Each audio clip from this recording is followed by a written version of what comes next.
Welcome to Hey Therapist. I'm your host, Leslie Ross. With me is my producer, Jay Wesley Lindley. Let's get mental.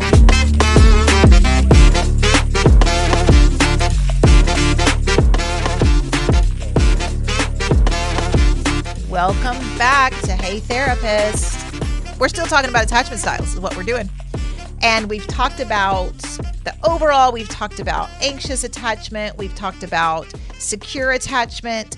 And on this episode, we are going to talk about the avoidant attachment style, also known as dismissive. So we're going to discuss what that looks like and how it forms.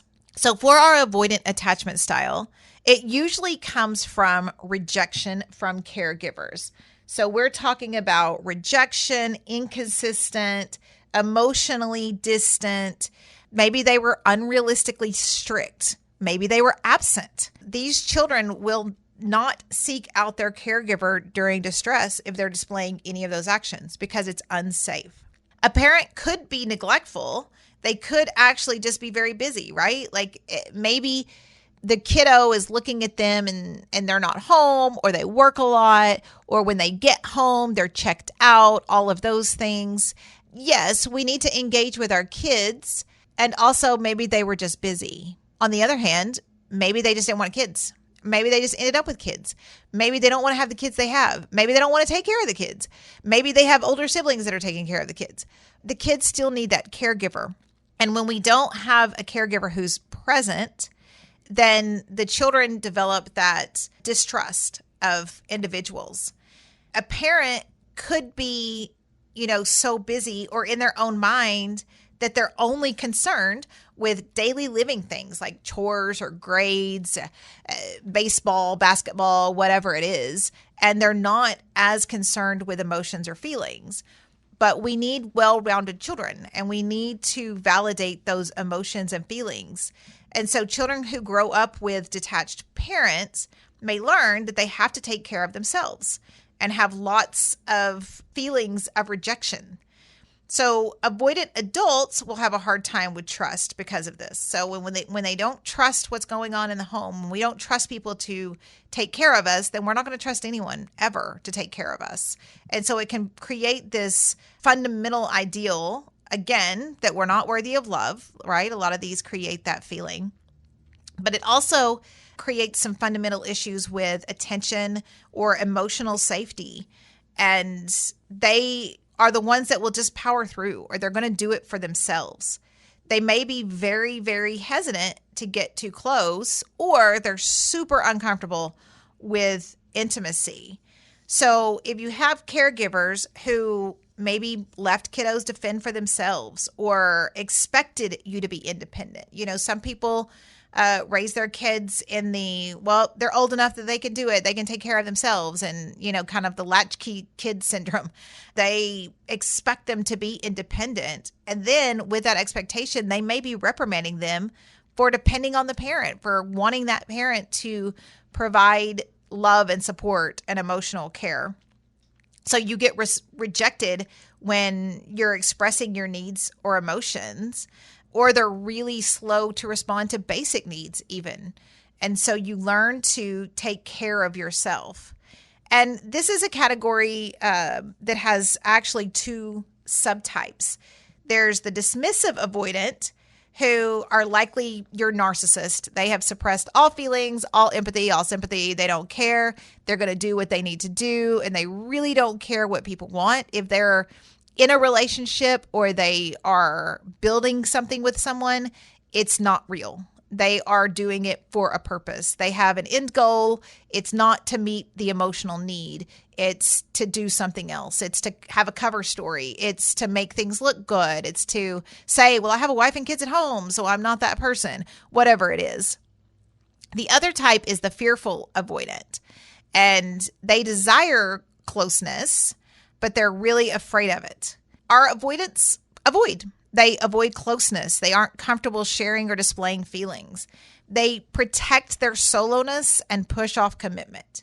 If they do commit, they're going to create mental distance. So even if they are in that relationship, they're never in it. They're always a wall up. They are always going to think about all the little things their partner did that make them unhappy. They're going to reminisce on their single days or idealize past relationships. They're always finding a way out.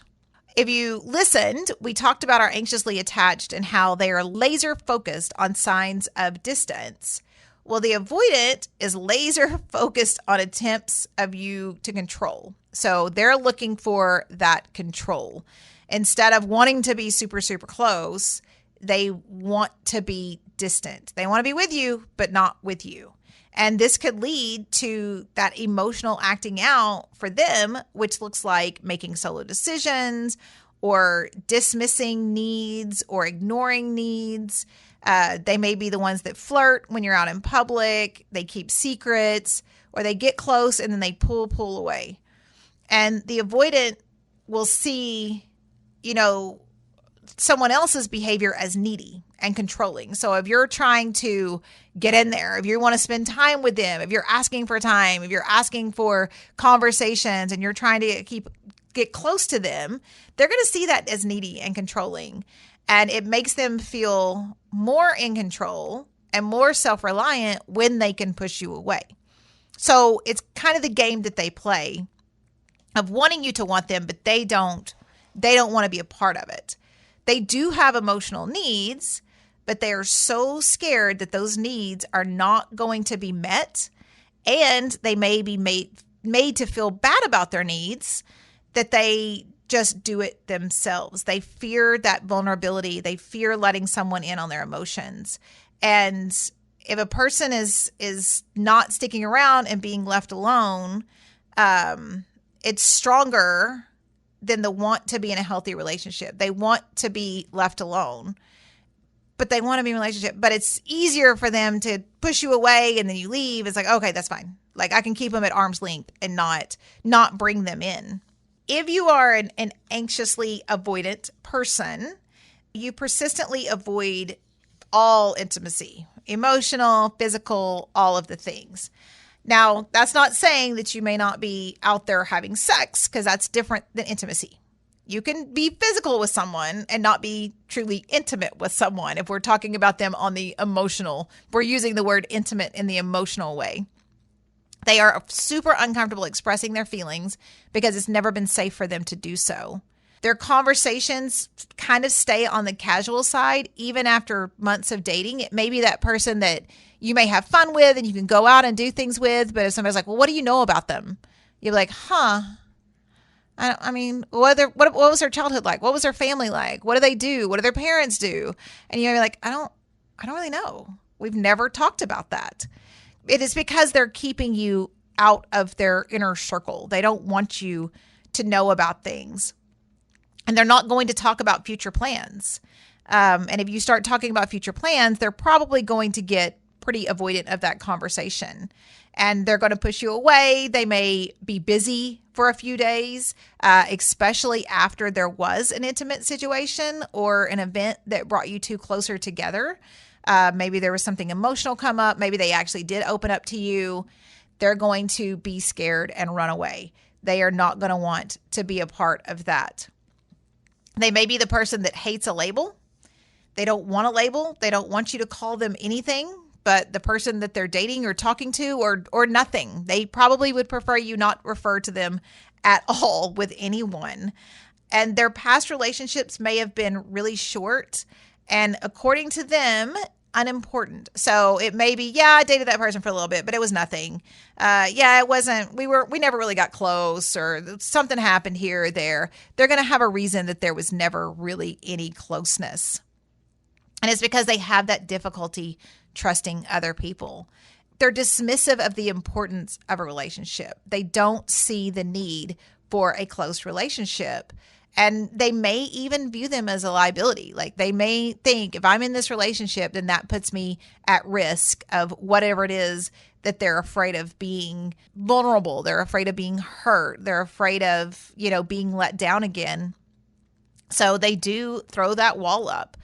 You may be wanting to have a conversation about the relationship, about your feelings, about anything emotional or vulnerable, and they put up the wall. and they'll become dismissive or even act like you're not there. And they do this as protection, but it really is just kind of a dick move. Like they're doing it to push you away. They're doing it to essentially hurt you enough that you stop asking questions. They want you to really stop.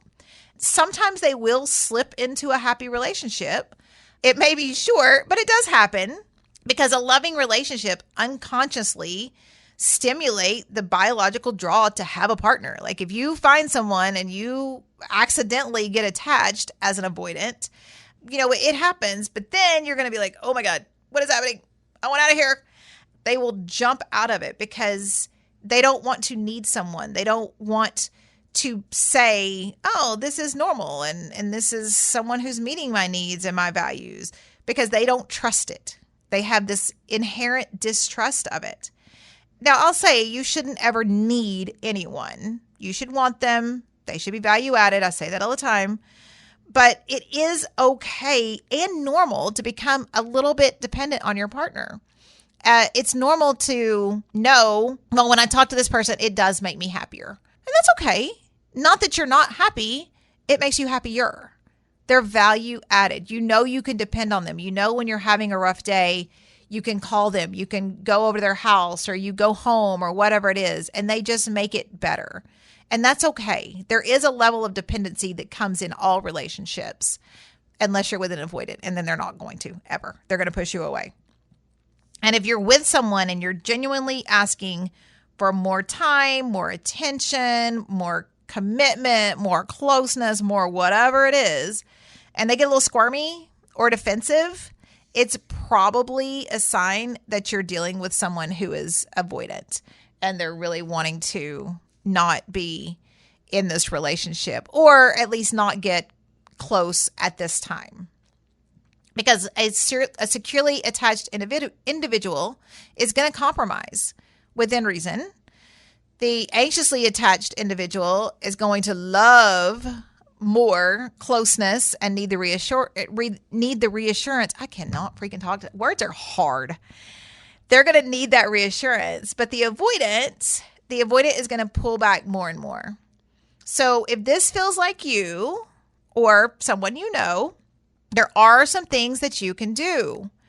You want to be aware of those thoughts and feelings. How are you feeling in the relationship? What thoughts are going through your mind?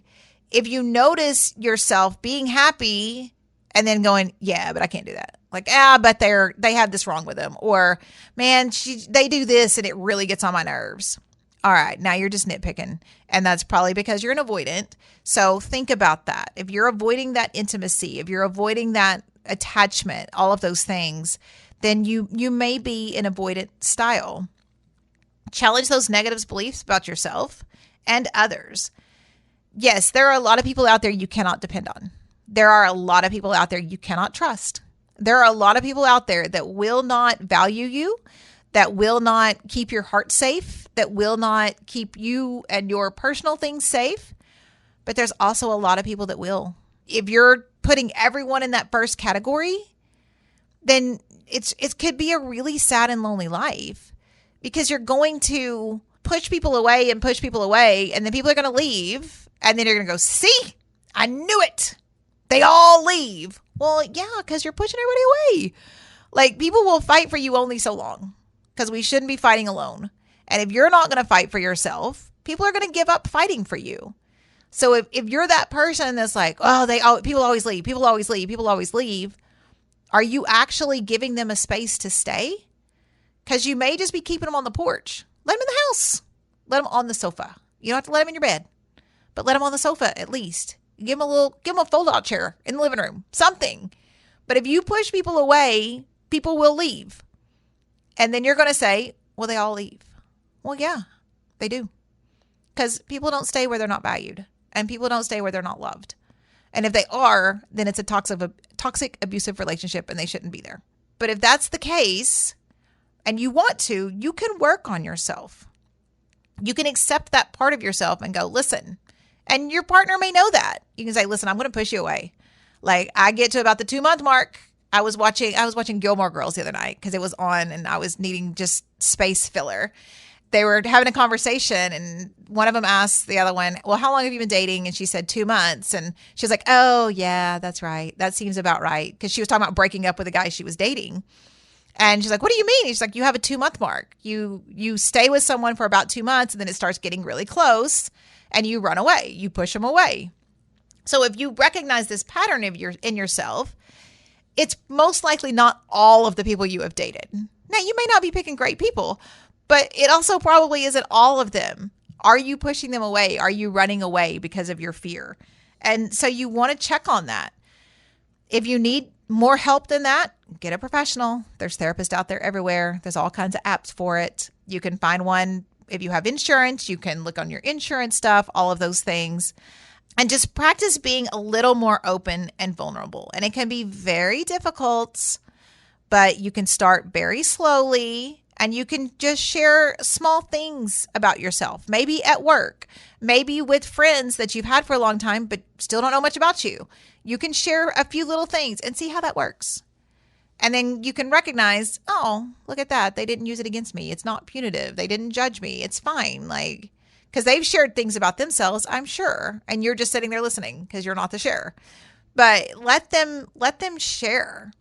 And being an avoidant attachment style can really be a challenge, but it is possible for you to deal with it as long as you're really wanting to. And to be happy in life, if you choose, you can want to. You can take the time to recognize that not everyone is going to hurt me. And some people will. Some people are going to. Some people you trust. Some people you love. They may hurt you. Is it intentional though? Maybe. There's some shitty people out there. But maybe that's their own stuff. Maybe that's why they ran away. Maybe that's why it didn't work for them, is because of their own stuff. We don't have to take it personally when things don't work out. We just have to look at it and figure out the why. For my producer, Jay Lindley, I'm Leslie Ross. Thank you all for joining us. Please send any questions or comments through the website, heytherapist.com, or email help@heytherapist.com. They may be featured on the show anonymously. Hey Therapist is an SEOK radio production and is for your entertainment purposes only. Thank you for joining us. Make good choices.